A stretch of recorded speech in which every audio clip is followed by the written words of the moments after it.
सोचो अगर अगले एक हफ्ते तक आपका फेस्टिवल हॉलिडे है तो आप क्या करोगे? भाई घर पर रहकर बोर होने से अच्छा है कि कहीं एडवेंचर पर चले या किसी ऐसी जगह जहाँ पर शांति हो और आप ऐसी जगह के लिए निकल पड़ते हैं। पर आपके एडवेंचर की शुरुआत कुछ इस तरह होती है। Traffic jam. तो गुस्सा आना तो लाजमी है। वैसे एक स्टडी के मुताबिक एक एवरेज पर्सन अपनी पूरी जिंदगी में 6 महीने ट्रैफिक लाइट्स पर वेट करता है, और अगर ट्रैफिक जैम को भी इंक्लूड किया जाए तो आप खुद इमेजिन कर सकते हो कि यही कितने टाइम्स हो जाएगा। तो आज हम इस वीडियो में दुनिया के सबसे बड़े ट्रैफिक जैम्स के बारे में जानेंगे। तो अपनी सीट की पेटी बांध लो और तैयार हो जाओ सबसे बड़े ट्रैफिक जैम के सफर पर जाने के लिए। Tokyo, Japan. 12 अगस्त 1990 वो दिन था जब जापान की 15,000 गाड़ियां 135 किलोमीटर लंबे हाईवे पर एक कछुए से चल रहे थे। ये इतना बड़ा ट्रैफिक जाम क्योगो से शिंगा जाने वाले हाईवे पर लगा था। इतना लंबा ट्रैफिक जाम इस वजह से था क्योंकि अपनी छुट्टियां मनाने के बाद लोग घर वापस आ रहे थे और शहर में रहने वाले लोग तूफान की वार्निंग के कारण शहर छोड़कर जा रहे थे। जो लोग छुट्टियां मनाकर आ रहे थे वो एक्चुअली एक फेस्टिवल से आ रहे थे जिसका नाम है ओपोन, जो कि फैमिली के लोगों को रिस्पेक्ट देने के लिए मनाया जाता है जो गुजर चुके हैं। लेकिन इसके बाद तो लोगों का काफी टाइम तो उस ट्रैफिक जैम में ही गुजरा। East west Germany. जब बर्लिन वॉल को यानी कि बर्लिन की दीवार को गिरा दिया गया था उस टाइम पे वहाँ पर 24 घंटे लंबा ट्रैफिक जाम लगा था। अगर आपको लग रहा है कि दीवार गिरने के बाद रोड ब्लॉक हो गई थी इसलिए जाम लगा था, तो नहीं यार, ऐसा नहीं था। एक्चुअली वर्ल्ड वॉर 2 के टाइम पर जर्मनी को 2 टुकड़ों में डिवाइड कर दिया गया था, East Germany and West Germany. और जब जर्मनी आजाद हुआ उस टाइम ईस्टर की छुट्टियों पर लोग अपने दोस्तों और परिवार वालों से मिलने जा रहे थे। मानो ईस्ट जर्मनी वेस्ट जर्मनी आ रहा था और वेस्ट जर्मनी के लोग ईस्ट जर्मनी जा रहे थे। वैसे तो उन रोड्स पर आमतौर पर 5 लाख गाड़ियां चलती थी, लेकिन उस टाइम 12 अप्रैल 1990 में उन रोड पर 1 करोड़ 80 लाख गाड़ियां थी, जिन वजह से उन लोगों को 24 घंटे तक ट्रैफिक जैम में फंसना पड़ा। भले ही जर्मनी को आजादी मिल गई, लेकिन ट्रैफिक जैम से आजादी पाना उनके लिए अभी थोड़ा मुश्किल था। Beijing, China.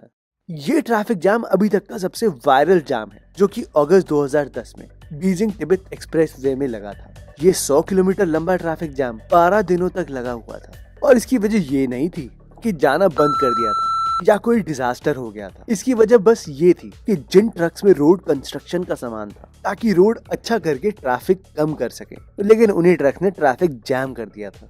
आप सोच रहे होंगे कि 12 दिनों तक लोगों ने वहाँ पर खाया पिया कैसे रहे होंगे वो लोग। ये टाइम होता है मौके का फायदा उठाने का, और वहाँ की लोकल कंपनीज ने भी ऐसा ही किया।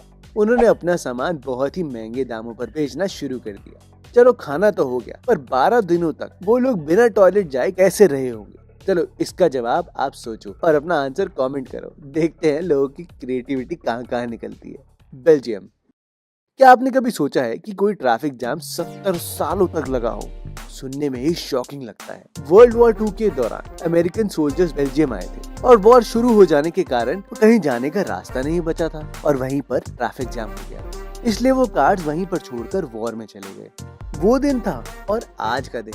70 साल से यहाँ बेल्जियम के इस जंगल में ये 500 से ज्यादा गाड़ियां वहीं खड़ी हैं और इनकी हालत इतनी खराब हो चुकी है कि इनका कुछ नहीं हो सकता। चलो इस ट्रैफिक जाम में लोग तो नहीं फंसे, लेकिन हमारे अगले जाम में लोग भी फंसे हैं, और जाम भी 8 साल तक लगा था। ये बात है 1869 की, जब स्विस कैनाल खुला ही था। वो इंटरनेशनल ट्रेड के लिए बहुत ही इम्पोर्टेंट पासवे था। पहले अगर लंदन से इंडिया में ट्रेड करना होता था तो उसे अटलांटिक ओशन से अफ्रीका के चारों तरफ घूमकर इंडियन ओशन से होते हुए आना पड़ता था।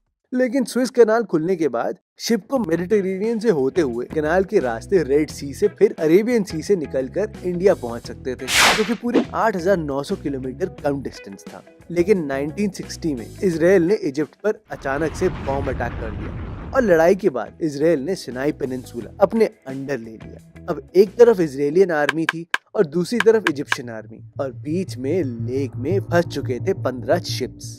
वो ना नॉर्थ जा सकते थे ना साउथ। फिर कुछ टाइम बाद उन सभी शिप्स को 3 ग्रुप्स में बांट दिया गया और 10-10 आदमियों की टीम्स को वहाँ प्लेन के थ्रू भेजा गया और उस शिप पर फंसे लोग वापस लंदन चले गए और जो टीम्स उन शिप पर गई थी वो वहीं रुकी। जिसके बाद हर 6 महीने में वो टीम मेंबर्स को चेंज करते रहते थे ताकि वहाँ की परेशानियों में रहकर कोई परेशान ना हो जाए। 6 साल के बाद वॉर फिर से शुरू हो गई जिसमें इजराइल सीरिया के साथ मिल गया और वॉर ने बहुत ही भयंकर रूप ले लिया। बॉम्ब अटैक्स और कई सालों से पड़े शिप्स में जंग लग गया और शिप्स डूब गई और फिर आखिर में वो दिन हो गया जून 5, 1975।